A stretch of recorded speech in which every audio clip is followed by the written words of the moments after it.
سلام ومرحبا بك في حلقة جديدة. سلام على كل كتسمع ليا دابا. بغيت نبدا هاد الحلقة بواحد الاعتراف، واحد التحية كبيرة ليك. تحية ليك انتي اللي فايقة من الصباح بكري كتجري بحال في شي ماراطون ما كيساليش. تحية ليك وانتي كتهزي الهم ديال كلشي وكتحاولي توفقي بين الدار، الوليدات، التربية وربما حتى الخدمة على برا. بغيت نقول لك اليوم انا حاسه بيك وعارفه بلي هاد العياء اللي كتحسي بيه، هاد السخفه اللي كتجيك وسط النهار، راه ماشي فشوش وماشي دلال، راه عيا ديال بصح. الامومه في هاد الوقت ديالنا صعبه بزاف، المتطلبات كترو والدعم قليل. المشكله ماشي فيك انتي وماشي حيت انتي مقصره، المشكله هي اننا عايشين في واحد الحاله ديال الطوارئ المستمره. عايشه حياتك بحال شي اطفائيه، نهار كامل وانتي كتجري تطفي العافيه هنا ولهيه وتحلي المشكله هنا ولهيه. كتسناي المصيبه توقع عاد كتحركي. الولد ضرب خو كتجري تفكيهم، البنت ما بغاش تلبس كتجري تقنعيها، نساو الدفاتر كتجري للمدرسه تديهم. هاد تجري مور المشاكل باش تحليها هو اكبر مصاص للطاقه ديالك، هو اللي كيخليك توصلي بالليل وانتي كاو، طاقتك كلها مشات، ما قادره حتى تهضري كلمه واحده زايده. واليوم في هاد الحلقه غادي نعرفوا كيفاش نحبسوا هاد النزيف ديال الطاقه. اجي نسولك، شحال من مره في اليوم كتعاودي نفس الهضره؟ غسل سنانك، جمع اللعاب ديالك، لبس حوايجك. اجي نشوفوا فين كتمشي 80% من طاقتك اليوميه. كتمشي في واحد الدائره خايبه حنا كاملين كنطيحوا فيها. المرحله الاولى طلب بالخاطر، كتقولي لولدك وليدي عافاك سير لبس صباطك باش نخرجوا. الولد ولا على بالو كيكمل اللعب ديالو. هنا ضاعت شويه الطاقه. المرحله الثانيه التكرار والتوتر، كتعاودي الهضره مره جوج وثلاثه، بدا الدم كيطلع لك الراس. واش انا كنهضر مع الحيط؟ نوض تلبس. هنا الطاقه بدات كتحرق بالمعقول.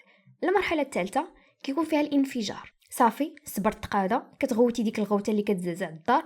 واش ما كتفهموش؟ قهرتوني. هنا الطفل كينوض كيجري يلبس، ماشي حيت فهم اهميه اللبس ولكن حيت خاف منك.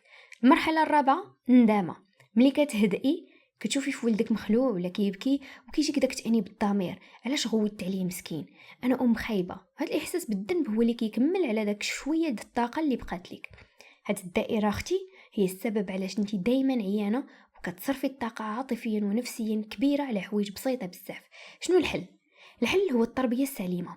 التربيه السليمه ما كتعنيش نبقاو ساكتين، ولكن كتعني نستبدلوا التكرار والغوات بالنظام، القواعد الواضحه.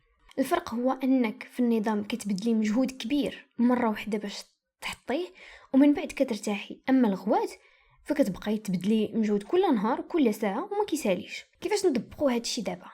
اول واهم خطوه باش توفري طاقتك هي حبسي ما تلعبي دور المنبه البشري. شحال وانتي كتقولي نوض لبس كول غسل جمع، فماك كيحفى بالهضره وهما والو. من اليوم بغيتك تخلي الروتين هو اللي يهضر بلاصتك.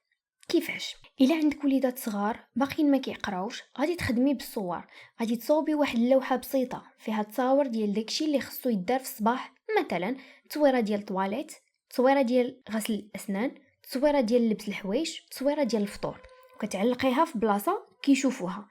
ملي كيفيق الصباح وبدل ما تبداي الموشح ديالك غادي تسوليه سؤال واحد بهدوء: ولدي شنو كتقول اللوحه دابا؟ شنو تابع في التصاور؟ هنا ما كتبقايش انت هي الشرطي اللي كيصدر الاوامر، وليتي غير مساعده فكريه بالنظام. الطفل كيعجبو يتبع قاعده محطوطه احسن ما يتبع اوامر ديال ماما اللي مقلقه وكتغوت. الا ولادك كبار شويه ديري لهم قاعده مكتوبه، اي تشيك ليست، خليهم هما يكتبوها بيديهم ويعلقوها. الهدف هو ان الروتين يولي هو الشاف لو باترون في الدار، ماشي انتي. هادشي غادي ينقص عليك اكثر من نص الصراعات اليوميه البسيطه اللي كتمص دمك. خلاصه القول، انتي ماشي ماكينه وطاقتك محدوده. الا ضيعتيها في الغوات على التقاشر والصبابط ما غاديش تبقى لك طاقه باش تعنقي وباش تسمعي ليهم وباش تربيهم تربيه حقيقيه.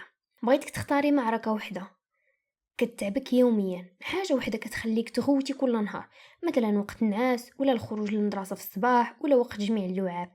قسي مع راسك في لحظه هدوء، كتبي روتين واضح لهاد المعركه فيها 4 ديال الخطوات فقط.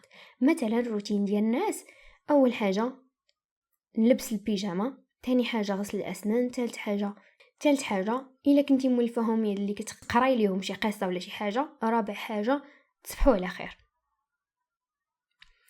كتبي هاد الخطوات في ورقه وزوقيها وديريها بتصاور وعلقيها في بيتهم. جمعي وليداتك وقولي لهم بهدوء وحزم: شوفوا ولادي، ماماكم عيات من الغوات كل ليله. من اليوم هاد الورقه هي اللي غادي تعلمكم شنو ديروا قبل ما تنعسوا. انا ما غنبقاش نهضر، الورقه هي اللي كتحكم. جربي هاد الطريقه هاد السيمانه في معركه واحده فقط، وغادي تشوفي الفرق الكبير في الطاقه ديالك وفي الهدوء ديال دارك. تهلاي في راسك، حافظي على طاقتك، حيت انت هي الساروت ديال ديك الدار. نتلاقاو في الحلقه الجايه باش نعرفوا كيفاش نحبسوا مصاصي الطاقه النفسيه. بسلامه.